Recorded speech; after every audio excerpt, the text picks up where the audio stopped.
وما خلقت الجن والإنس إلا ليعبدون ও বান্দা আমি আল্লাহ রাব্বুল আলামিন মানুষ এবং জিনকে সৃষ্টি করেছি কেবলমাত্র শুধুমাত্র আমি আল্লাহ রাব্বুল আলামিন গোলামি করার জন্য। কন্যা সুবহানাল্লাহ। মানুষকে সৃষ্টি করেছি আমি আল্লাহর কুদরতি পাই সিজদা করবে, আমি আল্লাহকে রুকু করবে, আমি আল্লাহর ডাকে সাড়া দিবে, আমার নবীর আদর্শ গ্রহণ করবে।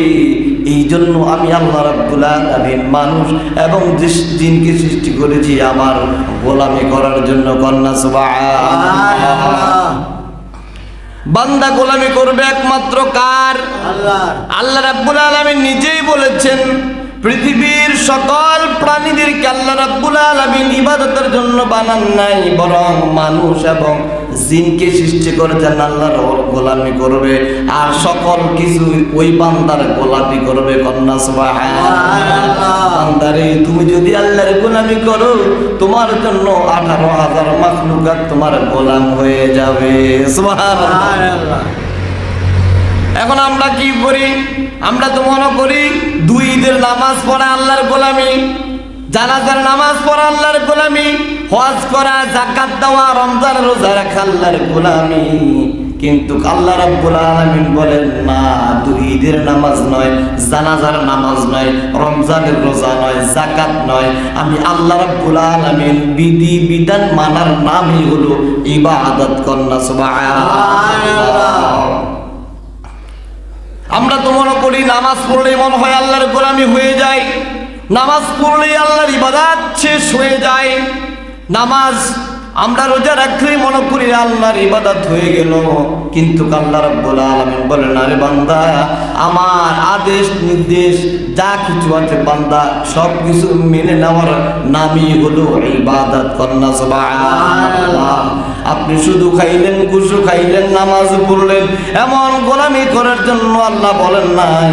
আল্লাহ রাব্বুল আলামিন বলেছেন আমার বন্ধু তোমাদের মধ্যে যা কিছু এনেছেন আমি আল্লাহ রাব্বুল আলামিন আমার বন্ধুর মাধ্যমে যা নাযিল করেছি, যা তোমাদেরকে আমার বন্ধু এনেছেন তা তোমরা গ্রহণ করো, এবং যা থেকে নির্দেশনা দিয়েছে তোমরা তা থেকে বিরত থাকো। কন্যা সুবহানাল্লাহ।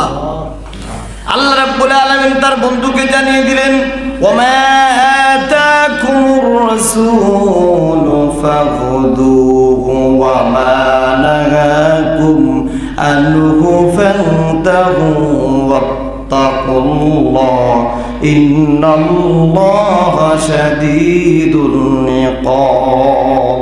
আল্লাহ রাব্বুল আলামিন তার প্রিয় বন্ধুকে ঘোষণা করে দিয়েছেন এবং তার প্রিয় বন্ধু পৃথিবীর মানুষদেরকে জানিয়ে দিলেন যে আমার বন্ধু তোমাদের মধ্যে যা কিছু এনেছেন যা থেকে তোমরা শিক্ষা গ্রহণ করো, আর যা থেকে বিরত থাকতে বলেছেন তা থেকে বিরত থাকো, আর তোমরা আল্লাহকে ভয় করো, কারণ আল্লাহ রাব্বুল আলামিনের শাস্তি বড় কঠিন। কথা বলেন ঠিক কিনা?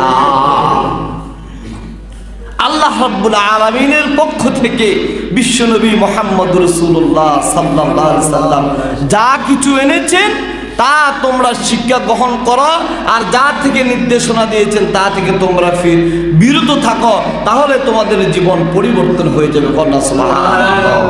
ওয়াত্তাকুল্লাহ ইন্নাল্লাহা শাদীদুল ইকাব। এবং আল্লাহকে ভয় করো আর আল্লাহর কঠিন আযাবকে তোমরা ভয় করো। সুবহানাল্লাহ। এখন আমরা দুই ঈদের নামাজ পড়ি, আমরা সাপ্তাহিক জুমার নামাজ পড়ি, কেউ মারা গেলে আমরা জানাজায় অংশগ্রহণ করি, বছরে একবার রোজা আসে আমরা রোজা রাখি, বছরে একবার যাকাত আসে আমরা যাকাত দিই, বছরে একবার হজ পালন করার জন্য নির্দেশনা আসে, আল্লাহর ঘর থেকে ডাক নাম আসে, কিন্তু আমরা এগুলাই করি, এগুলাই মনে করি ইসলাম, এগুলাই মনে করি ইবাদত। কিন্তু এর মধ্য থেকে আল্লাহ রাব্বুল আলামিন বলে বান্দারে আমার সকল হুকুম নির্দেশনা সকল কিছু মানার নামই হলো ইবাদত। কন্যা সুবহানাল্লাহ। ও বান্দা হজ করলা, আমার নির্দেশনা মানলাম, এটা তোমার জন্য ইবাদত। পরের হক খাইলা না, তুমি আল্লাহর এই হুকুম থেকে বিরত থাকলা, এটাও তোমার জন্য ইবাদত। তুমি মিথ্যা কথা বললা না, এটাও তোমার জন্য ইবাদত। তুমি জুয়া খেললা না, এটাও তোমার জন্য ইবাদত। তুমি পরের হক নষ্ট করলা না, এটাও তোমার জন্য ইবাদত। তুমি পরের গীবত গাইলা না, এটাও তোমার জন্য ইবাদত। তুমি পরের লাল ঢিললা না, এটাও তোমার জন্য ইবাদত। তুমি হক হালাল ভাবে রোজগার করছো, এটাও তোমার জন্য ইবাদত। তুমি স্ত্রী সন্তান সুন্দর সুন্দর আচরণ করো, মানুষের সাথে সুন্দর ব্যবহার দিয়া কথা বলো, এটাও আমি আল্লাহ রব্বুল আলামিনের ইবাদত। কন্যা সুবহানাল্লাহ। শুধু নামাজ পড়ার নাম ইবাদত